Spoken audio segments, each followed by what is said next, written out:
Məncə qəşəng bir sual bölgüsü olub fiziologiya adına.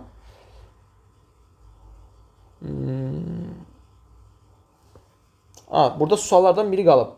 Somatostatinə aid deyil. Daha doğrusu aiddir. Hamısını azaldırır. Somatostatinin kodlaması hamısını azaldır. Sizdə sualda insulin, glikagon, bir də öd kisəsi mi olub, bağırsağın işi mi olub, belə bir şey olub. O zaman azaldır. Ancaq azaldır. Okay? Suallar belə bitdi bundan. Fiziologiya adına. Dərsdə 15-ci sual bir kənara qoysaq, dərsdə danışmadığımız bir yer varmı? Məncə yoxdur. Bir sualda biraz şey eləyirəm. Bilmirəm onu demişəm imeynə həmin nahiyəni yoxsa yox. Təbii ki, videolarımıza baxacağıq. Ondan sonra Arximed kursu ilə bərabər neçə sual gəlib bizim video dərslərimizdən, izahlarımızdan onu paylaşımını edəcəyik. Fiziologiyanı bir kənara qoysaq, gəlin görək biz digər fənlərdən nə tipdə bir suallar var idi. Transmiqrasiya mənim diqqətimi çəkdi. Transmiqrasiya leykozitlərin o adheziyası, transmiqrasiyası, iltihab ocağına köçü potensial sualdır. Yəni bizim üçün və ya uzmanlıq sınavı üçün də soruşurlar. Burada da sizə pecam deyil də CD31 deyə soruşurlar. Bilirsiniz ki, pecamın molekülü CD31-dir, düzdürmü? Yəni onu determin edən faktor CD31-dir. CD31 transmiqrasyonda iştirak edəcək. Cavab buydu təbii ki. Şiş hüceyrələrinin invaziyasında ekaderinləri sormuşlar sizdən. Ekaderinlərin azalması artıq invaziya, metastazın gəlib çatdığını xəbər verir bizə. Təbii ki, pis proqnozdur bizim üçün. Genlərə aid maraqlı bir sual var idi. Çətin sual deyildi məncə. Fibrilin marfan yaradır. Fibrilin gen mutasyonu. Spektrin daha doğrusu deyirdiniz ankrin spektrin herediter və ya irsi sferostozda bunların mutasiyası sferostoz yaradır, düzdürmü? Oraq şəkilli hüceyrələri üzr istəyirəm. MSH-nin artdığı durumu yaradacaqdı. Ağlım bir an üçün oraqı var, hüceyrəli anemiyaya getdi. Və alfa-1 antitripsin yetməzliyi də, əksikliyi də ağız emfizeması yaradacaqdı ki, hətta biz deyirdik, siqaret çəkən insanlarda siqaretin təsirindən, o radikalların təsirindən alfa-1 antitripsin proteinində bəzi amin turşu dəyişikliyi olur ki, sonradan da alfa-1 antitripsin fermentinin yetməzliyi yarana bilər. Çünki biz alfa-1 antitripsin mutasyonu dediyimiz zaman nə görürük? Anadan gəlmə, doğuşdan gələn bir şey görürük. Amma bunu sonradan özümüz də siqaret çəkərək eləyə bilərmişik ki, təbii ki, antitripsin yoxdursa nə olacaq? Ağciyərlər, alveollar emfizem olacaq. Çünki onların elastiklik qabiliyyəti, yığılma qabiliyyəti aradan qalxır. Alfa-1 antitripsin yetməzliyində qəşəng sual idi. Trombozla bağlı bir sual var. Bu o Virchow'un triadı var, oxuyursunuz patvizdə. Yəni bir tromboz yaranması üçün nə olmalıdır? Bir qan axını zəifləməlidir. Yəni bir staz olmalıdır orada, düzdürmü? Endotel zədələnməlidir ki, yapışsın zədələnmiş yerə bizim tromboz yaradan elemanlarımız və təbii ki, koagulyasiya sistemi aktivləşməlidir. Və indi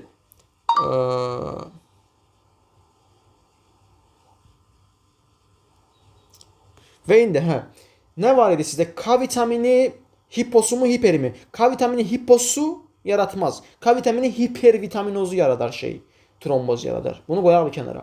Antitrombin 3 defisiti fikirləş. Antitrombin tromboza qarşı olan bir sistemdir.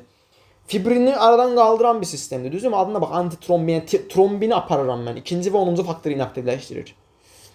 Protrombinlə 10-cu faktoru inaktivləşdirir. Ona görə antitrombinin 3 eksikliyi varsa tromboz yarana bilər. 3. Endotelial disfunksiya. Endotelial disfunksiya, gənclər, yaradır. Bazı yaradır. Yəni sənin endotelində disfunksiya varsa, sən tromboza meyillisən. Çox qurtardı. Hipodinamiya təbii ki, yəni nə qədər çox hərəkətin az olsa, səndə stazın olma ehtimalı bir o qədər çoxdur. Sonra digər mərhələlər gəlsə, səndə tromboz yarana bilər. Ona görə cavab endotelial disfunksiya, hipodinamiya, antitrombin 3 defisiti, K vitamini hipervitaminozu olsa hipervitaminozu. Hiposudursa onu götürmürük. Okay? Bu arada patvizdən və ya birazdan biyokimiyadan bəzi suallar deyəcəm. Bunu izləyən biokimiya və ya patfiz dərs keçən müəllimi varsa və ya Hər hansısa bunları yaxşı bilən bir tələbə varsa, səhvlərim varsa düzəltsin. Çünki bizim yəni kitaba çox da hakim olmaya bilərəm. Məsəl üçün mən deyərəm sənə endotelial disfunksiya yaradır. Çünki bu bütün dünyada belədir, amma bizim patfiz kitabında bəlkə yazmayıb orada. Amma yazar məncə. Elə səhv olmaz ümid edirəm. Kofermenti B12-dir. Bunu son TUS-da soruşmuşdular. Martusunda da Mart oldu eynən. Bizdə də soruşdular. Metil transferaz. Metil transferaz fermentinin kofaktoru B12-dir. Okay? Epinefrin dərsdə həmişə vurğuluyurdu biz bunu. Deyirdi ki, simpatik sinir sistemi beta 2 reseptoru ilə bronxu genəldir. Ona görə sən simpatomimetik dərman verdiyin zaman bronx necə genələr? Beta 2 ilə genələr, düzdürmü? Epinefrin misal üçün. Ver, genəlt də.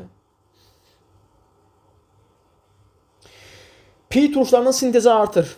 Glikoza qanda artan zaman. Çünki insülin hakimiyyəti gəlir. İnsülin sintezi artır. İnsülin də bilirsiniz ki, lipolizi inhibe edir. Yəni pi turşlarının sintezini artırır. Ona görə cavab glikoza qanda artan zaman. Parathormon osteoklastların aktivliyini artırır. Biokimiyadan gələn bir sualımızdır. Aktin və miozin miofibrillar bir zülaldır. Ümumi aktin və miozinin ümumi xüsusiyyətinə aiddir. Miofibrillar zülal olmaları histologiya sualımızdır. Sonra XCD yaranır. Histologiya sualımız. Böbrək cisimciyi deyirdi. Yəni böbrək cisimciyi dediyimiz şey nefron, Malpighi cisimciyi, Bowman kapsulu filtrasiya olunur, yaranır XCD. Sonra Bowman kapsulundan XCD gedir proksimal tubul boyunca, ən sonunda collected tubullarda son CD yaranır və biz bunu ekskresiya edirik. Yəni XCD böbrək cisimciyində yaranacaq dostum. Belə bir sual var idi. Tənəffüs tipli hipoksiyada. Açığı bizim patfizdəki bölgü, hipoksiya bölgüsündə tam əmin deyiləm, amma mən fikirləşirəm ki, tənəffüs tipli hipoksiya varsa, tənəffüs sistemi ilə bağlı bir hipoksiya varsa, yəqin ki, oksigenin aurematik bariyerdən diffuziyası pozulub, əgər bu qrup ora aiddirsə. Çünki bəlkə alveolar tipli hipoksiya da var bizdə ayrıca tənəffüs tiplidən fərqli olaraq onun içində. Ona əmin deyiləm. O məntiqlə getdiyim zaman da bu şeyi pozan bir durum deyək. Pulmonar emboliya ən tipik nümunə, düzdürmü? Yəni perfuziya pozulsun, qanlama pozulsun, oksigen alınmasın, CO2 atılmasın. Nə baş verəcək? Oksigen alınmır, hipoksiya baş verir. Hipoksiya şotuna sən başlayırsan təngi nəfəs olmağa, sonra axı CO2-ni başlayırsan çıxarmağa. CO2 çıxardıqca da hipokapniya meydana gəlir. Yəni hipoksi artı hipokapniya, o pulmonar tromboemboliyanın tipik şeyi deyə. Hipoksi artı hipokapniya olacaq və alkaloz baş verəcək. Çünki CO2 itirirsən, tənəffüs alkaloza baş verəcək. Əgər düz yadında qalıbsa, yəni bu sual çünki maraqlı bir sual idi, amma bizdəki bölgülərdən tam əmin olmadığım üçün şeydə tənəffüsdə hipoksiyanın tiplərindən, çünki xatırlayıram, orada tiplərin bölgüsü var idi bizim o qara üzlü kitabda. Əmin deyirəm amma. Hər nəysə. Bundan sonra perineurium, endoneurium, epineurium kimi bir sual vardı, düzdürmü? Bu sualda gəlmişdi histologiyadan. Çox bəsit bir sual idi. Yəni sən deyirsən əzələni oxuyan zaman endomisium, epimisium, endomisium, perimisium, epimisium. Misiumun yerinə şey qoy da, nevrumu qoy. Yəni perineurum, endoneurum, epineurum nədir? Yəni endoneurum bir dənə sinir lifini əhatə eləyəcək, düzdürmü? Bir neçə sinir lifi dəstələrini perineurum, ən sonda obşa skot tutacaq epineurum. Strukturları yoğunlaşdırın. Bu da bəsit suallardan biri idi. Histologiya ümumiyyətlə bu imtahan yazılmalı bir fənn idi. Yaxşı suallar var idi, yaza biləcəyiniz, oxumasanız belə yaza biləcəyiniz suallar var idi. İmtahan haqqında qruplaşdırmalarımız bu yöndə oldu. Dediyim kimi, məncə imtahan orta səviyyədə bir imtahan idi.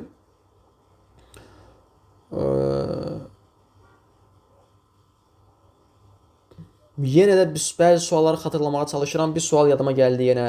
Deyəsən histologiyadan düşmüşdü.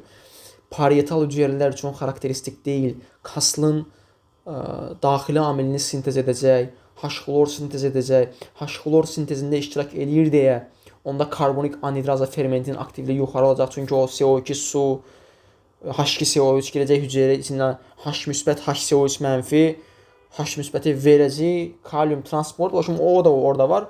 Orada cavab şey olacaq, bazofillik var deyəsən sizdə. Bazofil rənglənmir. Eozinofil rənglənir. Çünki adam o boyda H-klor ifraz edir. Yəni bir zəhmət eozinofil rənglənsin. Düzdürmü? Ona görə cavab orada olacaq. Başqa da deyəcək suallarım bu qədər idi. Əsas fiziologiyanı sizlə burada müzakirə etmək istəyirdim. Ümid edirəm bu video işinizə yarayar. Ümid edirəm hər kəs imtahanı keçər, birincisi. Keçməyənlər də ikinci imtahana hazırlaşmaq üçün məncə yorulmadan davam eləsin. Çünki 90 günə yaxın deyəsən vaxtınız var da. Düzdürmü? 1 ay yarım, 90 gün yox, 45 gün, 45 gün üzr istəyirəm. 45 günə yaxın vaxtınız var. Davam eləyin oxumağa.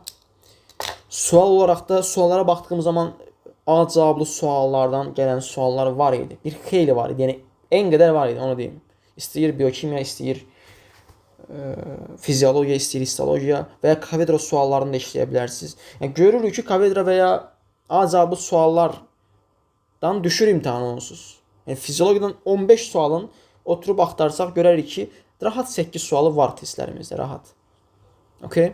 Ona görə çalışmağa davam eləyək. Yaxşı olar. Əziyyətiniz yerdə qalmaz. Videoda nəsə bir səhvlik olsa, komment bölməsində səhvimizi deyə bilərsiniz. Düzəliş edərik inşallah. Və əlavə bir sualınız varsa da komment bölməsində yaza bilərsiniz. Belə. Başqa bir videoda yenidən görüşmək ümidi ilə. Xudahafiz düyüd.